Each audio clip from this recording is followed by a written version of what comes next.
প্রথমে নাঙ্গল চষে সার দিয়ে তারপরে বীজ রোপণ করি। কয়টা চাষ দেওয়া লাগে? 3 থেকে 4 লাগে। সার দেন কোন চাষে?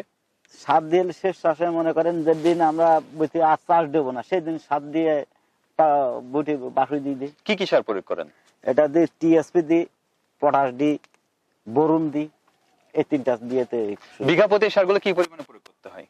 বিঘা প্রতি মনে করেন ওর একটা হিসেব আছে। 1 বিঘা 48, 1 বিঘায় সার দিতে হয় আমাদের 40 কেজি, আর পটাশও 40 কেজি একসাথে মিশাই সাথে বোরন দিয়ে ছিটাই দিই, দিয়ে তারপর চাষ দিয়ে দেন। তারপরে চাষ দিয়ে সমান করে বীজ রোপণ করে দিই।